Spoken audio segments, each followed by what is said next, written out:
All right. I guess then, hello everybody. We are live. We are here. Welcome to NunPub 2023, and welcome to Designing Board Games for Applied Use. Not quite so sure of because I'm not actually watching the stream or whatever as we're going, but I was just going to go ahead and say welcome to everyone that comes in. For anyone who kind of comes in as we're going through. One of the general things that we always say is if there are any questions, any comments, anything that you're kind of, wondering about while we're going through the presentation, which I'll describe in a moment, please feel free. We don't believe, or I don't believe in doing the whole, let's put it in the parking lot and then, look at it at the end. If you have a question, there's a reason your brain brought it up. So let's give the brain the piece of candy that it so desperately, desperately desires. So, yeah, I guess we'll be okay to go ahead and put the presentation up, and that includes introductions to me and all that good stuff. So, all right. So, hello everyone. This is, of course, Designing Board Games for Applied Use. Wrong screen to click. There we go. So that is me over there in the chair. I am Jack Birkenstock Jr. I have a master's in human services degree from Lincoln University in 2008. I am the executive director and one of the co-founders of the Vodana Group, which is a nonprofit. It's a 501c3 that has been operating since 2009. And I have been in the human services field for, well, at this point, well over 23 years. I have worked with children's and teens specifically. I've also worked for a number of years with adults with disability. I have done both inpatient and community-based settings.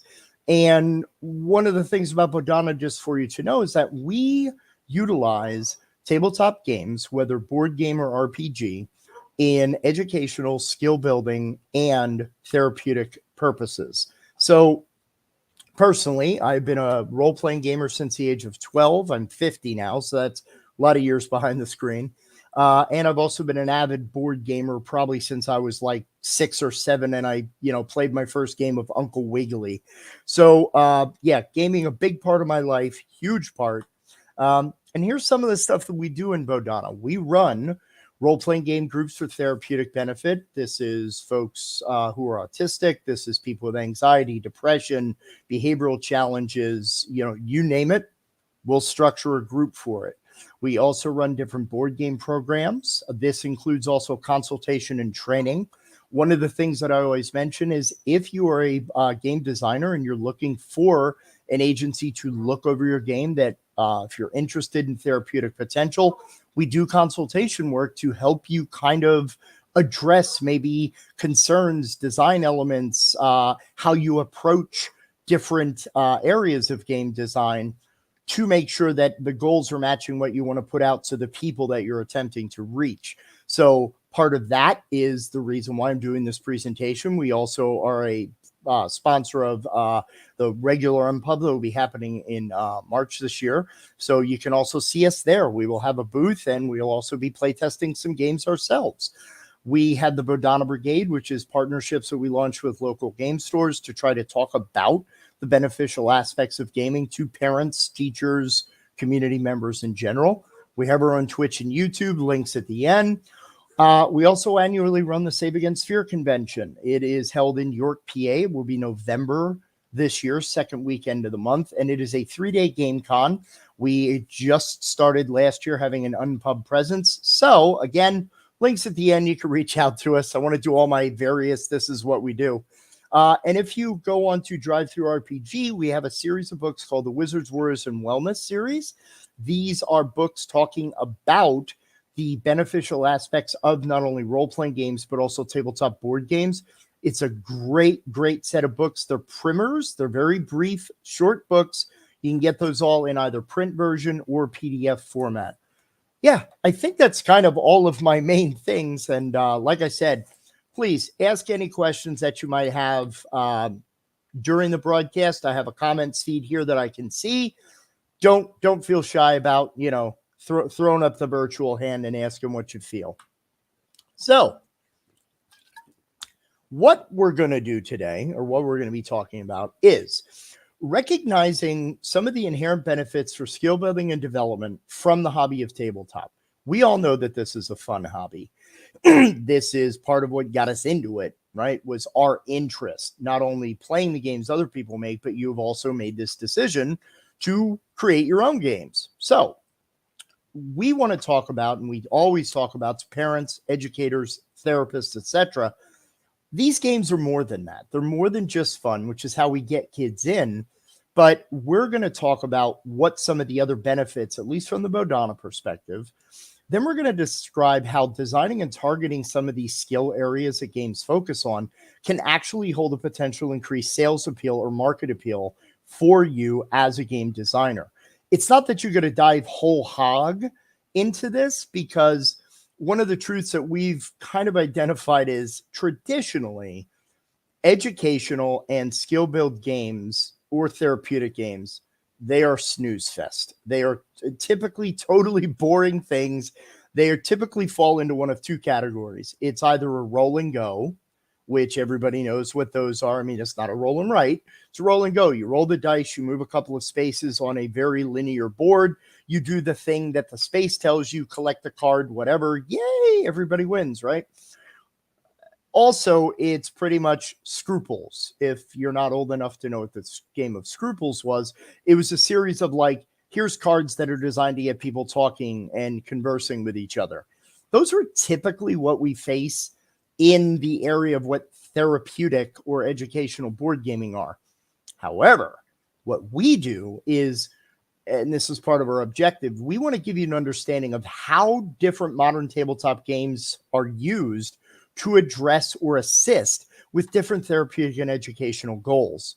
So to do that, we first have to talk about some basic board game benefits. And this is kind of stuff that's kind of inherent to all games. It's a social activity, right? Unless you're talking about like a solo game or a journaling game.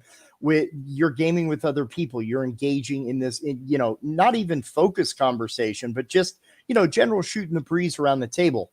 It's one of those things that gaming allows people to just decompress and deal with stress. Is we're playing a game, we're shooting the breeze, we might talk about the game, but eventually it's like, man, I had a rough week, I'll tell you what, as you're kind of laying your cards down or whatever. Games also can develop and utilize strategic and critical thinking. Every game, no matter how simple it is, utilizes some facet of critical or strategic thinking. What's my next move? How's this going to look 3 turns down the road? What strategies do I need to employ? And that player just ruined my entire strategy. I have to get it realigned for what I'm doing, right? Yes, absolutely. Thank you, Dino. I don't know if you prefer Dino or Corgi, but that is an excellent point. Yes, your co-op and party games, which a lot of people also underscore as kind of fluff or not really that important. No, you need, especially with games that, like, again, Cranium is a popular example. It uses many, many different styles of creativity, like clue giving, just creative exploration, something I'll talk about in a second, code names. Yes, games are fantastic at developing areas of the brain that we don't realize. Increased focus and attention. That's something, paying attention to what's going on at the board. It's a very integral part of staying involved in the game. Play stimulates learning. We've known this for a very, very, very long time. There's thankfully a lot more research and study being done about gamification, if you will, of multiple different learning environments. But we know that play engages the brain. This is why achievements on Xbox Live are so powerful to the brain. Our brain loves reinforcement. Games provide almost consistent, constant reinforcement through, that thing that I was planning worked out, right? So that stimulates you to want to get better at what it is that you're doing, which thereby increases these positive connections to learning that board games have. It's also kind of an inbuilt small group interaction system. Most board games, typically between 4 to 6 players. Sweet spots, 3 to 5, depending on what the game is. They're perfect for pod-based learning or small group interaction. There are thankfully some games. I just picked up Challengers during this week, which plays up to 8. Suro plays up to 8. There's a lot of great games out there that play with more players. And these are some of the choices that you make. And of course, they're fun. So in Bodhana, we use these wonderful little chibi heroes. They're called our heroes of the game, and each one of them represents a potential skill area.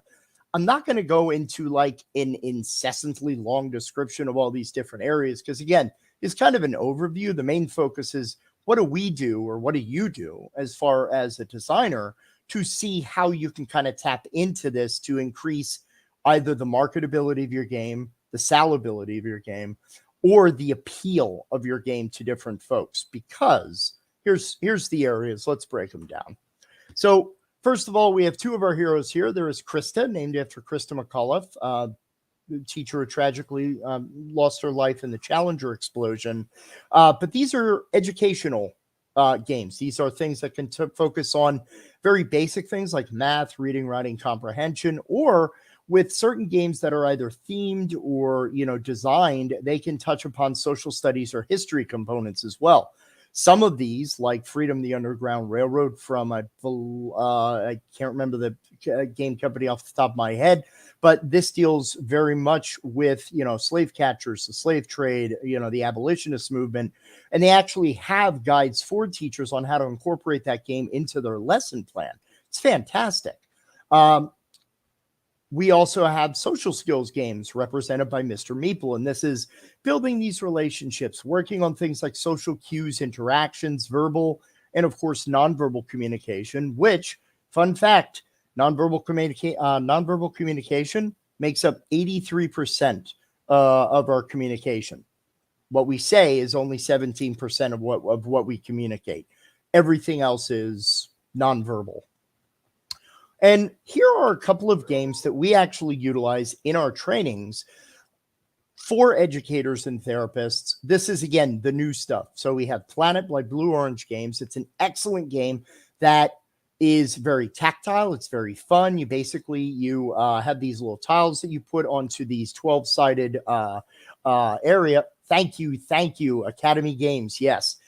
And as you put these on, you're basically building these little kind of biomes that have different types of climates. And those climates then attract animals to your planet based on either the total size of the landmass you have that has that climate, or it might be that you have the most zones that have that specific type. Wow, this is like pop-up video. But within this game, then you attract these animals and you get points, and the person with the highest points wins. It's an excellent game, Planet. And we found that teachers can use this to do reports on animals or talking about, just the earth and environmentalism. Note that you don't need it to be a straight, this game is like a teaching session. No, it's about gaming providing an access point by which we can work on some of these other goals. So a fun game might have the potential to be utilized in a classroom, and maybe this is something you want to consider in some of your design ethic. Codenames, of course, as a social game.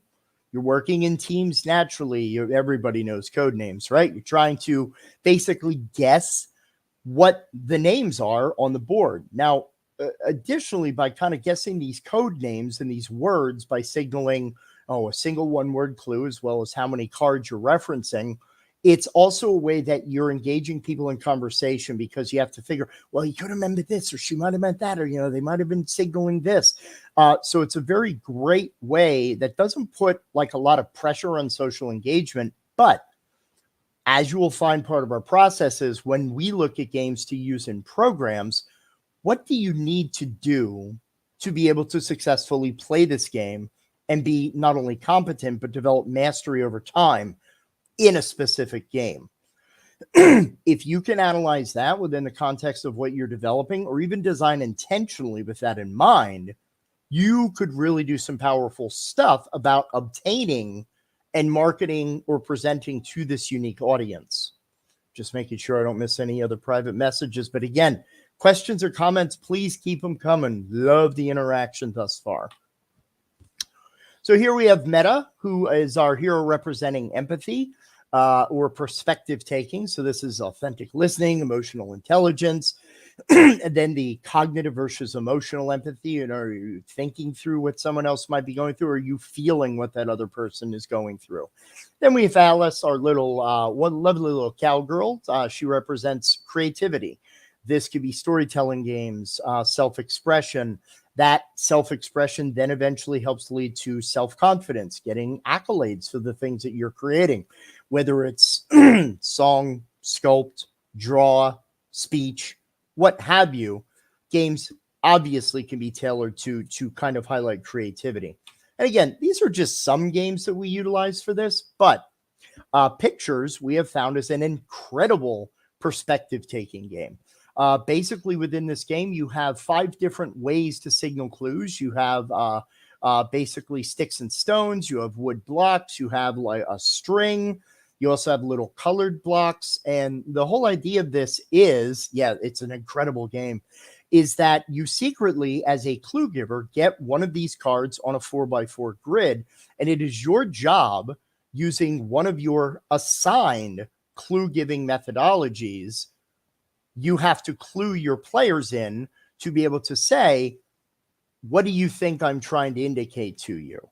Cool thing about this is it actually challenges players. By every round that you play, everyone takes a pass using one of the provided clue giving devices. There is also an expansion which adds a couple of more options to your array, which is fantastic. But the idea is that when we're talking about empathy, okay, it's very difficult sometimes to teach empathy and emotional empathy in a game. You have a couple of games that do this pretty well. This War of Mine is a very good game that offers some experiential context. We talked earlier about Freedom, the Underground Railroad, which also has some empathic connection.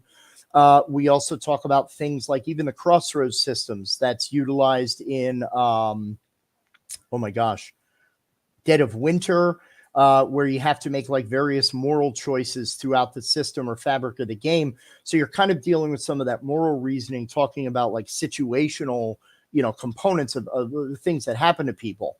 But perspective taking is kind of where that starts. What's this person thinking when they're doing this? Can I kind of like climb into their head for a moment? And again, there's tons of games that do this, right? Where you're trying to give clues to other people or whatnot to try to see where they're coming from. But it's an intro way to see, wow, I really didn't kind of consider where you were going with that. Then, of course, we have monikers, which I can only describe as charades on steroids.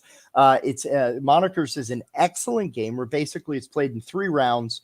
You get a deck of essentially people, places, or things. It might be famous historical people. It might be actual like events. It might be locations. It might be memes, right? And the whole idea is that the first round, your clue giving is like the game Taboo. You could say whatever you want, just not the thing that's on the card. And they pretty brilliantly have allowed you the grace of having a paragraph descriptor. So, let's say, the clue is McLean Stevenson. He was an actor in the 70s and 80s. He was on MASH very famously. But maybe you're a younger player and you're like, I don't know who that is. Well, the card gives you some definitions to kind of guide you. But so first round, you basically have to guess off of this deck, and you give clues, like I said, Taboo. Now, after you guess them all, get your points, you do a second round with the exact same deck of cards. But within that same deck of cards, you now are only allowed to give one word clue. So what we talk about with creativity and expression, it's not only like, trying to find the right phrase or trying to find the right word. It's also about how you're being creative and taking in the information that you remember from the previous round. Because now that like sentences that I used before to get people to guess, like maybe I'm talking about like, what do they got here? Pavlov's dog, right? So I say, okay, so it's an animal and, he had the sound of a bell and eating people. Pavlov's dog. Okay, cool. So now I have a 1-word clue, bell. If you remember, the sound of the bell, the salivate, the food, Pavlov's dog, that's your 1 word. So you're also using original information that you previously had. Now, round 3 is really where a little bit more of the creativity and expression comes in, where it is charades. So now you are not allowed to say anything. Again, same cards.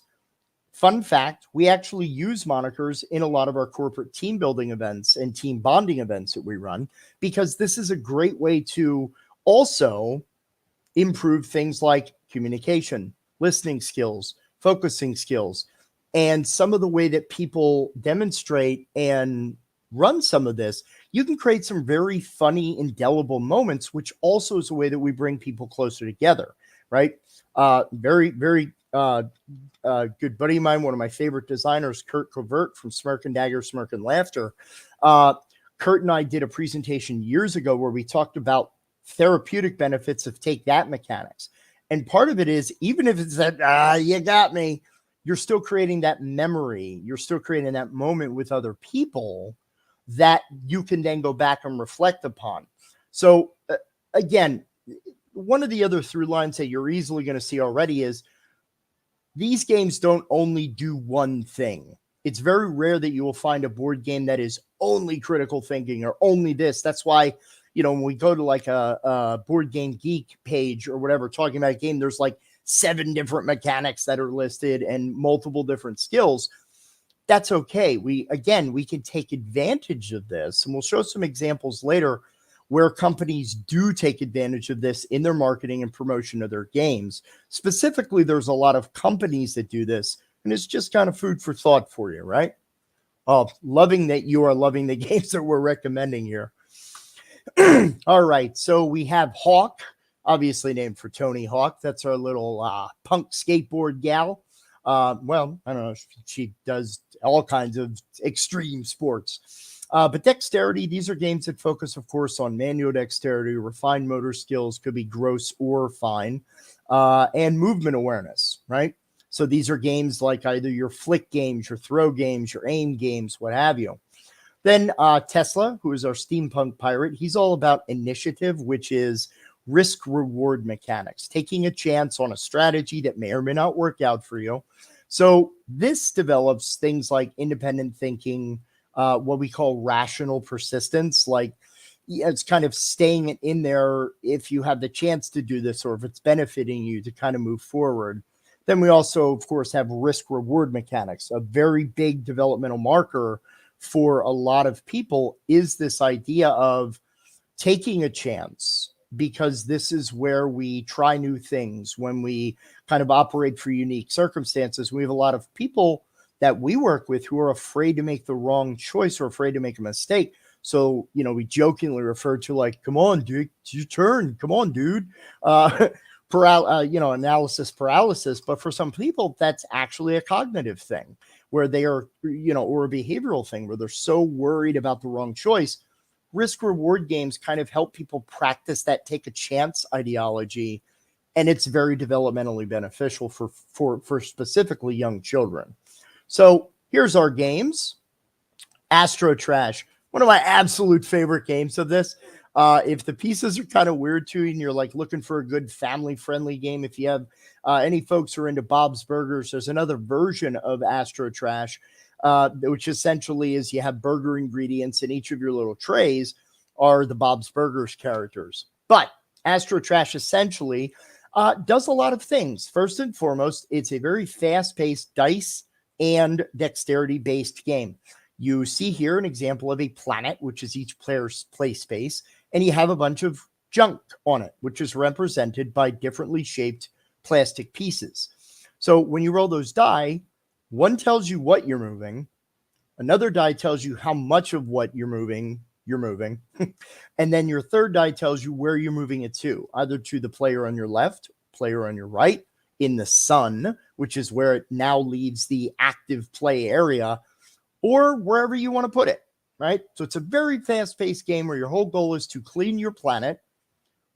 A couple of people might go, hey, wait, couldn't we use that to talk about environmentalism? Absolutely. Remember what we said, a lot of different skill areas represented by the same games. But at its heart, it's a dexterity game. It's very fast-paced. You don't take turns rolling the die. You're rolling them very chaotically, all at the same time, trying to move this stuff around as fast as you can. Actually gets the blood pumping, your pulse goes up. Very, very, very popular game, especially with kids, teens. Great party game. Take the grandmas. But one of the other things is it works on visual acuity. So when we talk about dexterity, bear in mind that it's not just the physical component of dexterity. There is also what we would refer to as mental dexterity, right? Games that stimulate the mind, quick thinking type of activity. You have to roll the dice, interpret the dice, make the movement, go back to doing the dice again. It's a very fast-paced activity that actually we see players get better at the more that they play the game. So again, another great example. Then we have another one of my favorites over here. This is Point Salad from AEG. Point Salad is a great risk reward game that's very kind of simple. You essentially have cards that on one side have veggies, which are kind of like your veggie ingredients for your salad. Then on the other side, they have essentially a formula. And that formula might be for every carrot, you get a point. For, unfortunately, every onion, you lose 2 points. And your whole deal is that on your turn, you either pick one formula card, which is what I refer to them, or 2 ingredients from the veggie market, which is a 6-card spread below the point cards.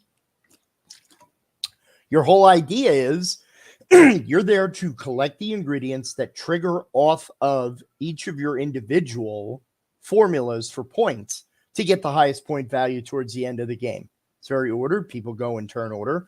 But you have the option of, I took this formula early. Doesn't really work for me anymore. I wanted carrots, but all I got was lettuce, right?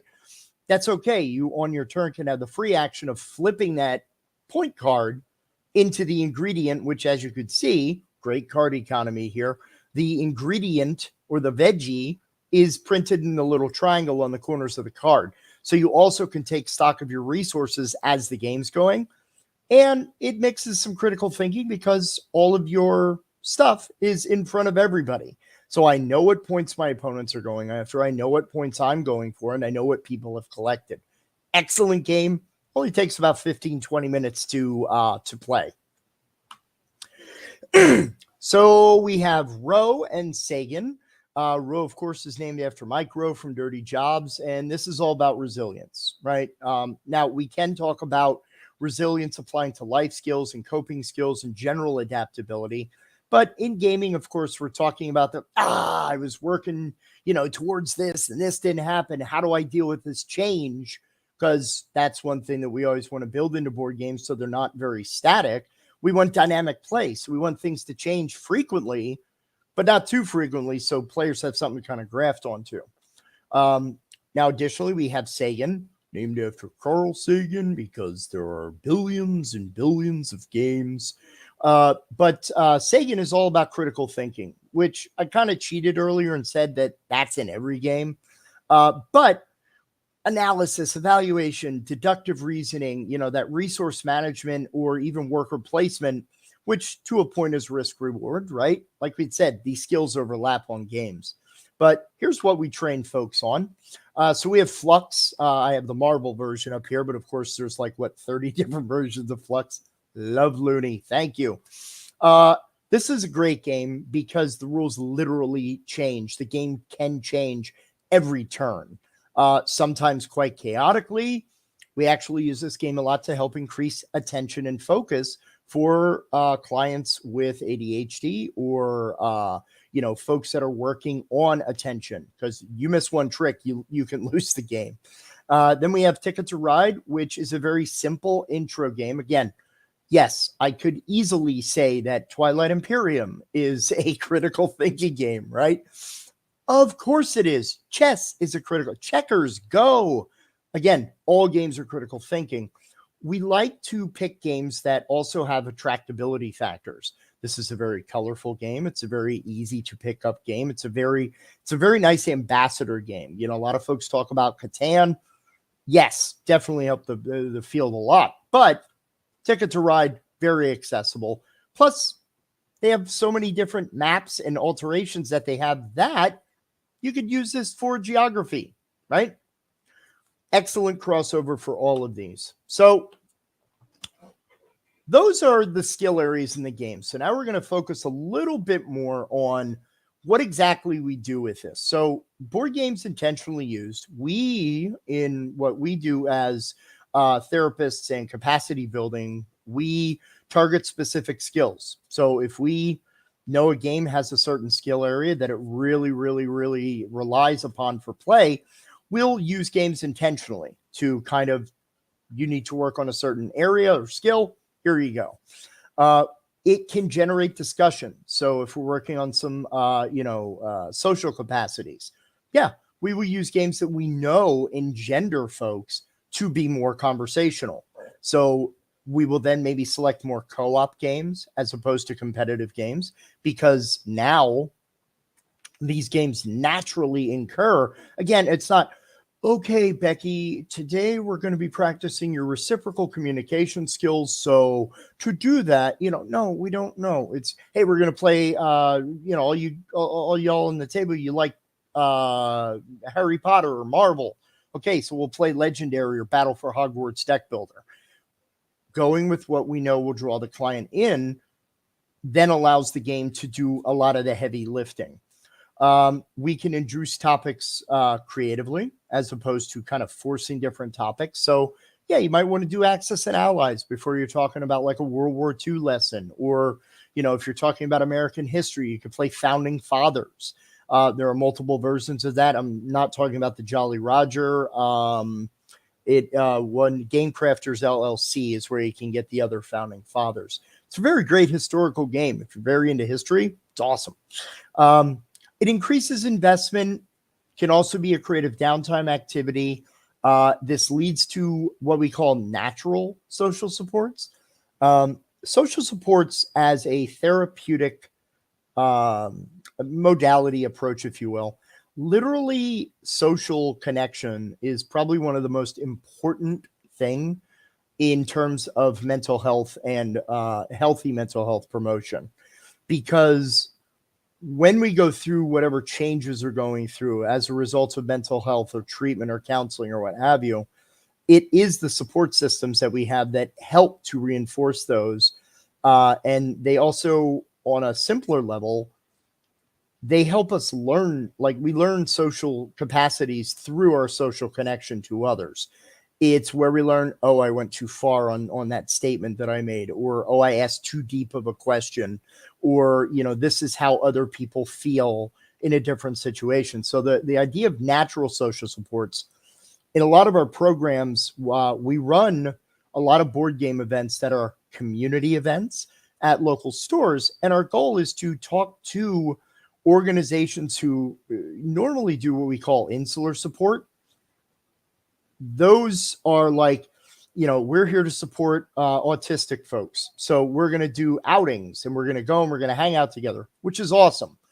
But some people have remarked upon the idea that if it's an insular support community, you get to know like the same 20 people very well, as opposed to now we're going to go to a store where there is no stigma of like today's autism board gaming event is. No, it's a community-based board game event. We're meeting up with each other. We're not only developing this opportunity for everyone to learn from each other, we are also providing a natural support where a lot of the folks that we have supported in the past have said, wow, this place is pretty cool. When's your next event? And I go, next month, but you can come here anytime you want. It's a public place. You can, if you like the store, go on and come back next week or come in during the week. They have a library in the back. That's where we picked our game today. You can come in and learn whatever you want, invite a friend, right? So now they don't need the facilitator or the therapist or the guidance. They are developing a natural support. And we all know local, FLGS, man, it's one of the best religions and churches that we ever had because we all love them. I make the joke that if we could fly colors in a local game stores like biker clubs, we probably would. So here's some examples of some board game program options that we have done over the years. We have done curated play experiences. So we pick either a whole bunch of Halloween games or a whole bunch of science games.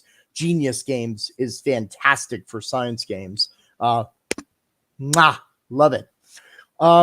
We also can have focused skill build groups. So if you are an agency or a school, yeah, you can have games that maybe focus on a certain skill area, or you could try, like maybe a tournament using dexterity-based games. Now, the reason some of you may be saying, well, I'm a game designer. What the heck do I care about all of this? Here's the through line, folks. If you know how people are going to be utilizing games, because this isn't just Bodhana that's doing this. Since we've known forever that games are beneficial and helpful, more programs are erupting everywhere that are using the same kind of design structure that we are. We didn't invent this. I'm never going to claim I'm trendsetter or whatever. We're doing what other people have been doing for years. The trick is most practitioners previously would be like, well, we play Yahtzee together, or we play, checkers together, or Life, or whatever. Great, fine games. What I'm saying is, due to the sheer variety of games, you have a lot more opportunity to pull people in, which is why gaming is at one of its highest renaissances in decades. So you need to be aware of how the games that are out there, which may include your game, how are these games being used? How are they being picked up by more than just people who use these as a recreational hobby? To know this is to then see, well, okay, I have a game that's very kind of child friendly and child fun.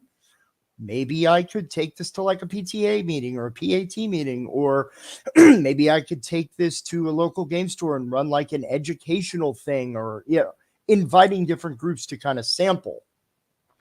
Because we have therapeutic sessions. Yes, I use board gaming and therapeutic one-to-ones for clients that have difficulty opening up. We play 2-player games because there's a wealth of 2-player games that are excellent.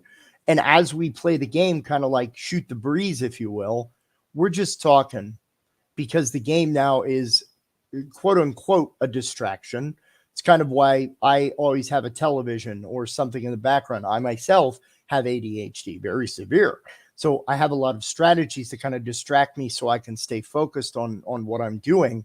And games can provide that as well. So if you made a 2-player game, therapists may love that game for use in an individual setting. Again, not saying that this has to be the entire focus of your marketing strategy, but if there could be a crossover potential, more people buying your game is not a bad thing. More people talking about your game, not a bad thing. So we also have lending libraries that are opening up, community events like I had talked about, parent use for family game night.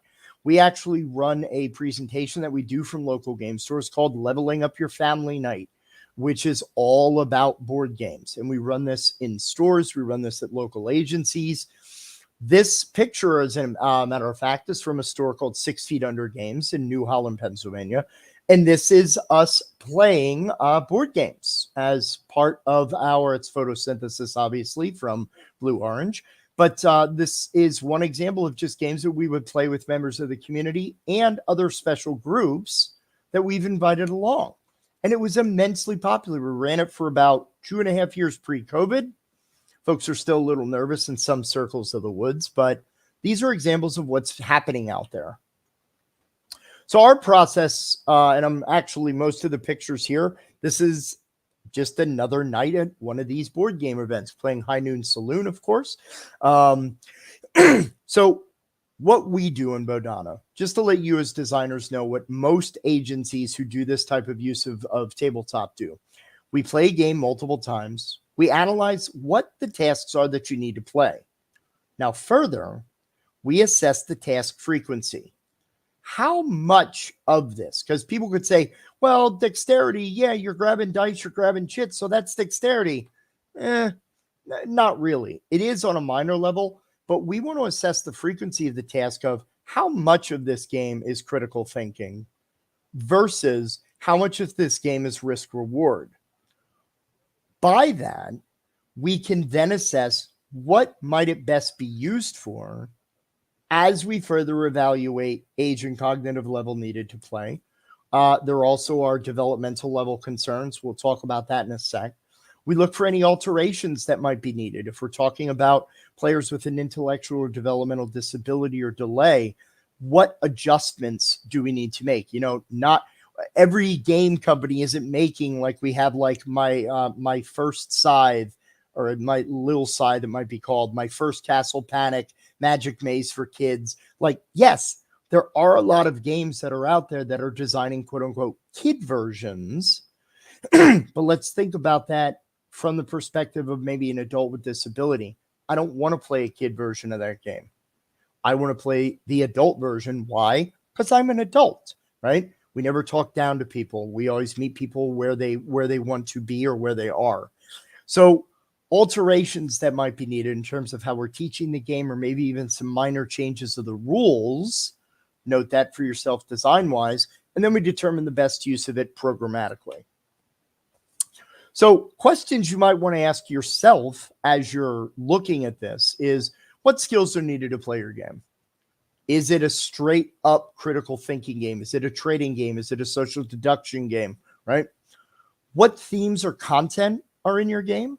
Because again, your game may have the right skills for kids, but do you have mature content in your game? Is your art mature content? Does, even if it's fantasy violence, some people are opposed to fantasy violence. Not saying you have to make your game fit everybody. It's not what I'm suggesting at all, because the next consideration is, who is your market? Who are you selling to? And these are all considerations you should be making naturally about a game as you design it. But as you think about this, go, well, okay, our art isn't that bad. So yeah, maybe we try a couple of child markets, in your playtest phase. Are you doing playtests with younger players? Are you doing playtests with people who may have a disability, just to see who is your market, right? Who might play or use these games? Now, the last one, of course, is a lot more specific. Are you actively designing for therapy and education? If you are, the first thing that I will say is, please design a game first, then find out how that game is therapeutic. Don't design yet another version of Scruples or discussion cards as a new thing. And I'm only saying that because this is what not only myself, but a ton of other therapist partners and practitioners that I know had said, where they're like, yeah, I want a game that kids are going to recognize, right? When this photo is from an event called the LC Page Super Saturday. It's a gifted kids event that we used to do. Unfortunately, the agency did not survive the pandemic. But when we went there, we literally had the leveling up your game night, and the kids were like, oh man, video games are so stoked. And they got into the room and they saw boards, and some of the kids are like, oh man. But one kid in the room literally went, oh, you got Castle Panic? We were in, because kid knew the game, which meant his friends were all into it. So yeah, it was amazing. And as you see, that's the founding fathers I was referencing, but these are a bunch of games that we were recommending to parents as having that educational crossover, etc. So here we go. I'm going to make sure I didn't. Here we go. That is a room of parents all interested in how games can benefit their children. They sat for an hour and a half presentation, folks. Clearly, people are interested in this idea of, so we can have fun, but it's also fundamental. So what I'm mentioning here in this presentation, I'm going to try to save some time here, about 10 minutes or so, for additional questions if anybody has them. Considerations that you want to make for what your game is. What is your age range? Who are you targeting, right? Be aware that a lot of younger children are being introduced to the board game hobby at earlier ages. So you have, and I know a good friend of mine, his 10-year-old son literally was like messaging about Abomination. And he was just, do you realize this card combo here that is very severely broken? Because if you, and I'm like, yeah, I'm not playing that kid in a board game. He will thrump me at every stage. But age range is your target audience. Consider what your mechanics are and how those mechanics might have alternative potential to be beneficial for people. When you're making those, think about the way that those are being described, what the rule complexity is to those mechanics. Because one of the things that always kind of amazes not only myself, but a lot of designer friends that I have, is we're making it. So we know it, right? But the toughest, at least a lot of folks tell me, is the toughest part of making a board game is writing the rule book, because now you're explaining how to take care of your baby essentially to like this foster parent or this little babysitter that's going to be playing it, at the game. So think about those complexities. Does your game have an easy mode? Does your game have an intro level setup? Here's the recommended setup while you're learning the game. A lot of board games do. Some board games do not. What we found is, from an accessibility standpoint, as many examples as you have, absolutely perfect. And if your game has a lot of symbols, another thing that I'll mention, well, two things. One, please be aware of, visual issues, color blindness, things like that. But if you have a game with a lot of symbols, please make a reference card. Again, it's from a professional standpoint, it so helps with the teaching, the learning, the playability of everything. And like I kind of said earlier, look at your content, theme, and art, and what your advertising or marketing structure might be for this. So when we talk about this, here's an example. The company Haba, which is a German-based company, but they obviously put things out around the world. Haba talks about a lot of this. They tell you what the ages are for this. You can see by the art that it is a very child-oriented, child-friendly. Components very clearly kind of listed. But one of the cool things that they do is, one, every Haba game that you'll find, or at least predominant, I believe like 85-90% of their collection, are all in these bright yellow boxes. So if you are looking for a Haba game, you know where to find them. So it's not only your content, theme, and art, but it's also your packaging, how you're presenting this game to people. This looks like a very friendly, inviting game. Very obviously 2+. Do I buy this game for my 1-year-old? Probably not. But one of the things I really like about Haba, and they're not the only company to do this, you also have great family and kind of developmental companies. You have Gamewright Games, you have Blue Orange Games. There are a ton of companies out there that know their games are not only development. Yes, right. Thank you, Beth. Beth Makes Games, talking about that, what games are doing. But it also lists the skills that this game designs for on the box. So, and again, this is a very specific targeted use of a game. Haba knows they are developmentally beneficial. That's one of their things. This is not to say that you can't put this in maybe the description on your website or on your page or in some of your marketing materials. It's kind of like, hey, this game also does blah, blah, blah. Because that's one of the things that when we go to conventions and we, go to the playtest area, that's what we focus on. Is we go, we play a game, and we're literally analyzing this sucker from every possible way of looking at, could we use this? Could we not use this? And a lot of times we made suggestions that the designer didn't even think of because we were looking at it from a completely different perspective. But again, how about one example? So what I'll say is I'll put my contact information up here. If you want to get in contact with us, yes, we offer consultation, and we can also do reviews. Review copies of any games, unless you designate otherwise, we typically will put into our library that we utilize to go out to different events. Again, we do stuff for the aging population. We do stuff for kids, teens, adults. We run game areas at local conventions. So you'll see us at Origins. We were at PAX Unplugged. We are going to be, like I said before, at Unpub. So if you're looking for someone to look over your game from this perspective, we could definitely help. Beth Makes Games. The other cool thing that we occasionally do, if you would like, is we have partnered with a lot of other different organizations. So if designers want, we won't keep it in our library. If you want, we could give this to one of the many, many different nonprofits and companies that we have trained on how to use games. So even if you're like, hey, I have these extra copies, I want to find somewhere for these to go, We accept donations. We are a 501c3, and we can use these to seed after-school clubs, library clubs in our local area, as well as giving these to people we have trained professionally on how to use board games. So there's all of our stuff. You can follow us at Bodhana Group on Twitter, the Bodhana Group on Facebook, our Wizards, Warriors, and Wellness, and Save Against Fear. Please, if you're interested in coming, check out our website for either saveagainstfear.com or the bodhanagroup.org. And I believe that's pretty much everything there. So I'll kind of drop, and if folks have any other questions to kind of type in, yeah, we're probably okay to take the presentation down. So it'll be just my big old mug on the screen.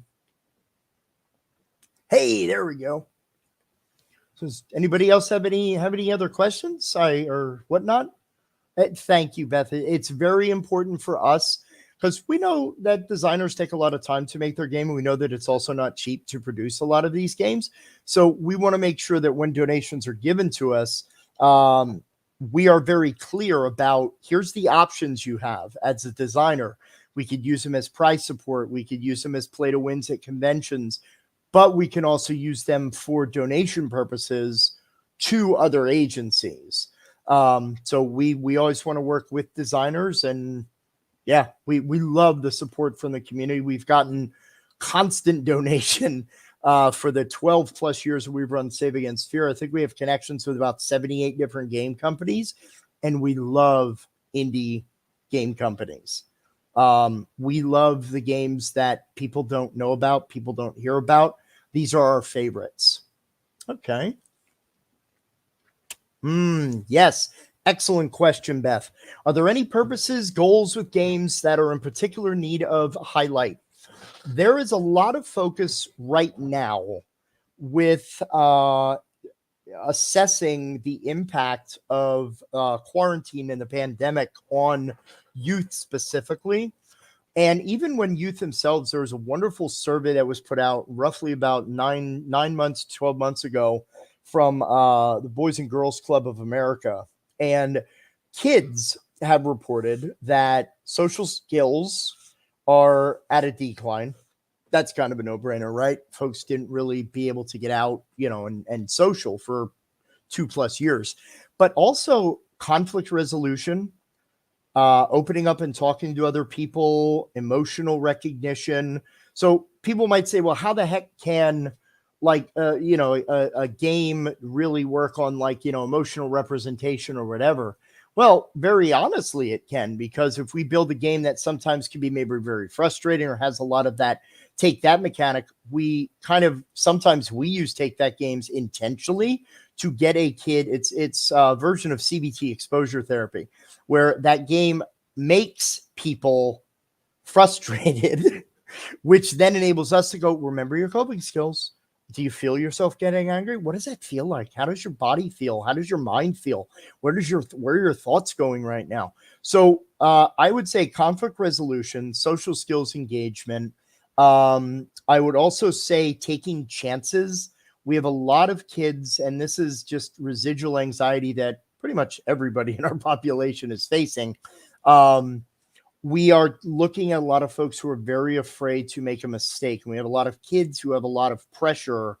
This is also why we use role-playing games and very much the same, because this is the board game portion of what we do. We use RPGs on a whole different level.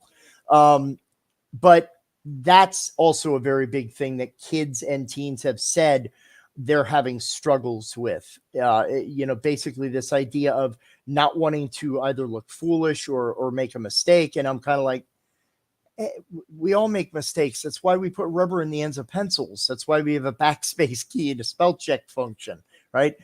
Mistakes are okay. So even games where, the strategy changes and people aren't going to win all the time, because that's gaming, helping kids deal with even that resilience that then develops emotional intelligence and social intelligence, that we cannot always be the best. No matter how much we want to be, there are times where we'll have to deal with adversity. Oh yeah, absolutely, Beth. I must buy the keyboards with the long backspace key because I hit it so frequently. Yep. Yes. Are you sure we're not related, Beth? I'm pretty sure that we may have gone to the same elementary school. Excellent questions, Beth. Is there anybody else out there with other questions? Yes, everybody. I don't even know how many folks are out there. It might just be me and Beth at this point. Because unless that's it, yeah, please feel free to reach out to us if you would like to have us review your games, or if you would like us to do some reviews of your product. If you're going to be at Unpub, hey, let us know that you might want to chat and talk and all that.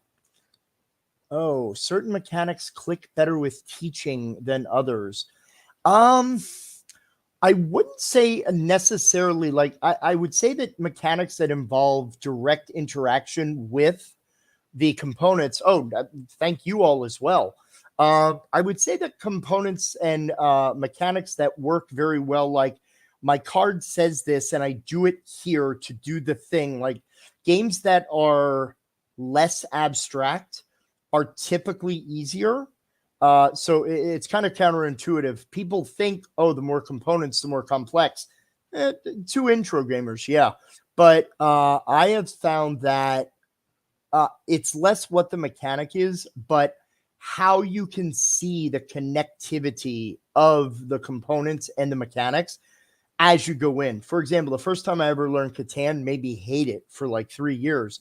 Now, part of that was looking at it, I don't understand. I was pretty early to the modern board game hobby at that point. But as people kind of explain, no. In this game, you do this card, which moves here. Like we always teach people, if I can know how I win and the various ways, like we always teach backwards. We start with a goal, then we teach backwards of how do I reach the goal, and then what are the ways that I reach the goal. And most of the time, we kind of teach that most games are RTFC. Read the flippin' card. Because most games are going to kind of teach it from that perspective. So I wouldn't say it's mechanic. I'd say make sure that the way that you have written the goal and start at the goal and work backwards from, because look at a Euro game. There's like 17 ways to win or get points. If you can start with how I win and what are the ways that I go about it, and be honest with people, it may take you a couple of plays of this game to really get competent at it and to really develop mastery. But we found that that's probably one of the most successful things for us. If the goal is clearly laid out, that game is easy to teach. Most of the games that I showed you today take us barely more than 15 minutes to teach people. And people are like, well, what do all these cards mean in Flux? You'll find out while you go. That's part of the fun of the game.